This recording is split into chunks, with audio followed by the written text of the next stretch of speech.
Hey everybody, it's hwsteele. I finally recovered from being ill, and in concert with that, at the same time, I have a little bit of extra time, so I thought I would go ahead and make a YouTube video to talk about a little something to help you determine whether or not you're actually in sync with the law of vibration when it comes to your trading.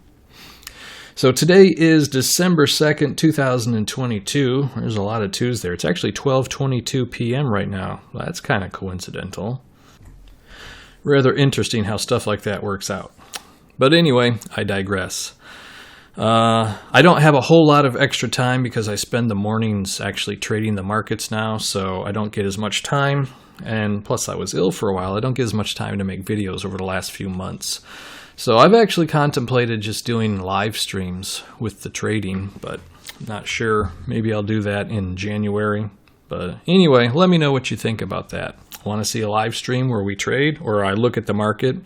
Because I would do it in such a way that it's definitely not, you don't see what I trade exactly. I just talk about the levels that I'm looking at. You know, no trading advice, all that good stuff. Anyway, let's get to the subject matter of this video. You can use your stop loss information from your trades. I'm assuming you keep track of your trades, what your targets were, your stop losses, and all that good stuff. You can use that information to determine whether or not you're synchronizing with the law of vibration. Because believe it or not, just because you're winning the majority of your trades does not necessarily mean you're doing so while being in concert or in harmony with the law of vibration. And we can use a signal-to-noise ratio to determine whether we actually are or are not. Now, if you don't really know what a signal-to-noise ratio is, it's actually a pretty easy concept. Let me bring up the Paint program here. And I'm actually going to draw a quick square right here and then just put a few lines in here to make a real quick pretend graph to give a quick explanation of it. There we go. So the whole reason I decided to do this video is because of this picture. All the pictures that I've taken out my favorite pictures from those pictures, and I use those as the backgrounds of my desktop on my computer. And one day, not too long ago, this picture came up of this bonobo. I took a picture of him at the Fort Worth Zoo, probably a couple of years ago now. And I was using a technique where I slowed the shutter speed down quite a bit so that it was only like 1/60th of a second. And I followed the ape, or the chimpanzee, the bonobo. I followed his eyes with the camera. In other words, I was kind of pivoting while he was moving and took a picture. And the result is this part of him is clear and in focus, and the rest of him has a bit of motion blur. The further away you get from his eyes, the more motion blur there is. And that's a cool little technique you can do while taking pictures, and I did it. But anyway, the picture came up, and I was looking at him, and it actually got me to thinking a little bit about the law of vibration, and then one thing led to another, and I started thinking about signal-to-noise ratio and all that good stuff. So we're going to assume that this level right here is 0, 100, 200, 300, and 400. Just keep it really simple. And since we're talking about the law of vibration, I will use in my example sound. Now, normally sound is captured in decibels, and the decibel scale is not really linear, which means, 50 decibels is not half as loud as 100 decibels. It doesn't work like that. So I'm just going to use a pretend sound measurement where we're actually looking at a linear scale. So we won't call these decibels, we'll call them just sound units or whatever, to keep this simple. So we'll say that I'm sitting in my room trying to record a video for YouTube, and I do a background audio check, and I record a little audio, and the little needle points to about 100 units of sound.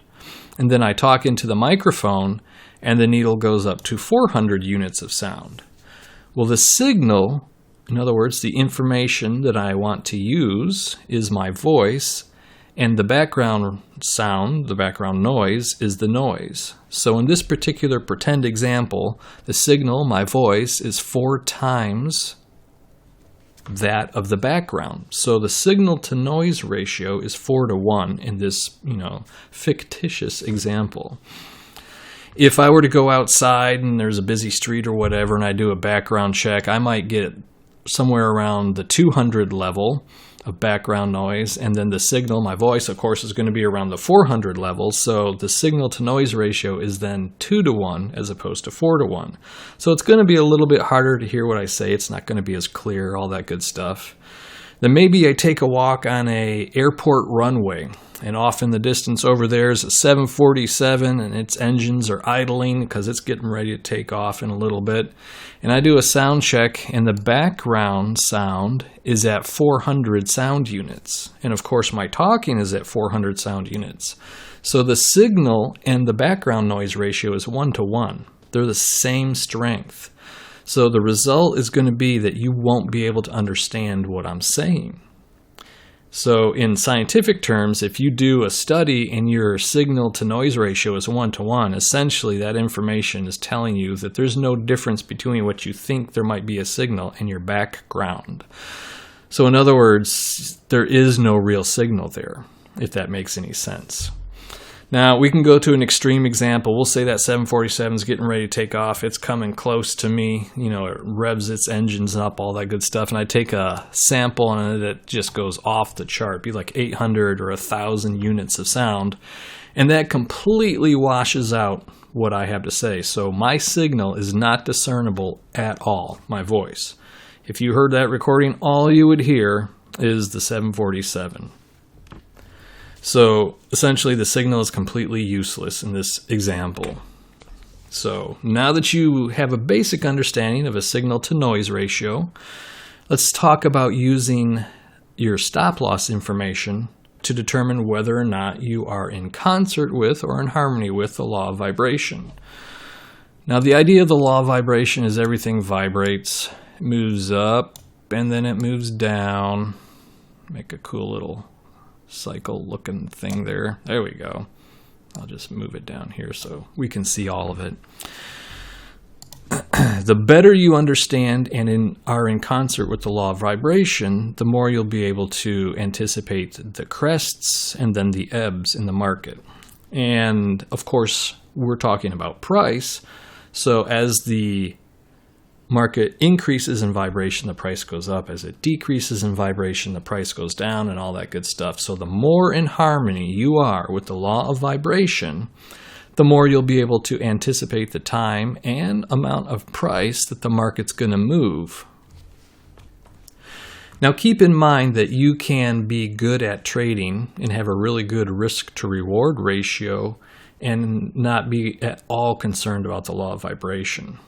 But to determine whether or not what you're studying and applying to the market is actually syncing up with the law of vibration, we can look at how your stops are compared to your targets. Your target would be the signal, and your stop would be considered the noise. So let's say that you're anticipating the S&P 500 to move up 50 points in the next couple of days, and you set your stop loss after you get into the market, or before, all is one big thing. You set your stop loss 10 points below your entry point. And we'll say that you're able to repeat this process where your target is 5 times what your stop loss is. Well, that's a pretty good signal to noise ratio, and that signal is telling you that it's very pronounced and it's very accurate, relatively speaking. Because if you're trying to forecast these crests and ebbs in the stock market, in other words, you're trying to forecast the vibrations of the movement of the price in stock. If you're able to guess that it's going to go up 50 units of price before it goes down 10 units of price, well, then you're pretty in line with that particular part of the market at that particular time. And if you have a large percentage of winners with this 5-to-1 ratio, then you're pretty good at lining yourself up with the vibrations in the market. Pretty obviously, right? Now let's say you set your stop loss at half of your target.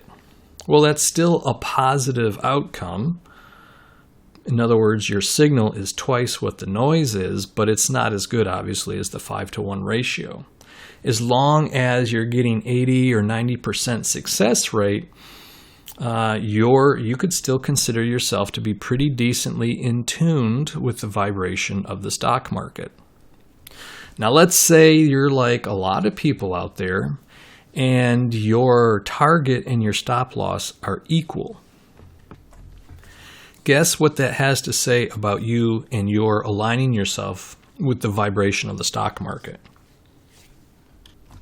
Well, you can probably figure out that a signal-to-noise ratio that's even means that the signal is basically useless.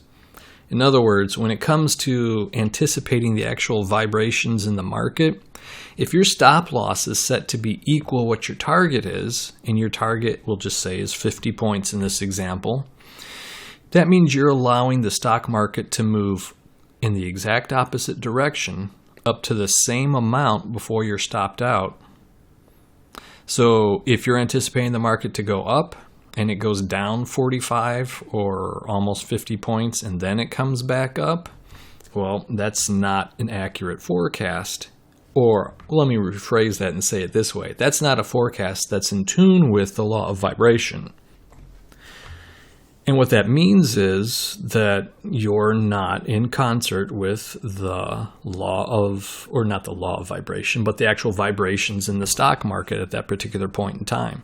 Now, however, that does not mean that you might not be successful. You might have an 80 or 90% success rate trading when your stop loss is exactly the same as your target. In other words, it's a 1-to-1 ratio. And you're going to have a positive outcome, net outcome. You're going to increase your account over time if you are 80 or 90% successful and you have a 1-to-1 ratio. But that 1-to-1 ratio is letting you know that you're not actually in tune with the market's vibrations. You might find that you're thinking to yourself, well, if I go to a 2-to-1 where my target is twice what my stop is, my success goes down below 50%. But if I go to a 1-to-1 ratio, my success goes way up to like 80 or 90%. And basically what that's saying is you're not anticipating the market very well. You're not in tune with the market's vibrations. So whatever it is that you're doing to trade is not in tune with the law of vibration. Now we could actually go another step, kind of like the 747 getting ready to take off. If you're somebody whose stop losses will say twice what your target is, your target's your signal, and your stop loss is the noise. And if your noise is twice what your signal is, then that means that you unquestionably, whatever it is you're using to trade, is not in tune with the vibration of the market. So you might not at all be thinking about lining yourself up with the law of vibration. You might just be trying to trade. But if you're somebody who has in mind, is thinking, I'm using the law of vibration to forecast the market, but your stops are twice what your target is, you're wrong. Whatever you're using is not in tune with the vibration of the market. Now, if you have a 2-to-1 where your stop loss is twice what your target is and you're 80 or 90% successful, and then you adjust that so that your stop loss is only half what your target is, and you're still 80 to 90% successful, well, then you're more in tune than you would have been otherwise with the actual vibration of the market. So anyway, we're getting close to 15 minutes now, so I'm going to go ahead and end the video. The basic concept is definitely out there. In this video now, you know what signal-to-noise ratio is, in a basic sense at least. And you now have a way to use your stops, the way you calculate your stops and how big your stop is compared to your target, as a way to determine whether or not you're really syncing up with the vibration of the market. So it's a tool for people who study things like GAN methods to try and determine whether or not you're actually being successful lining yourself up with the law of vibration and whatever market it might be that you're trading. So hopefully this has been helpful in some form or fashion to you, and I will talk to you in the next video.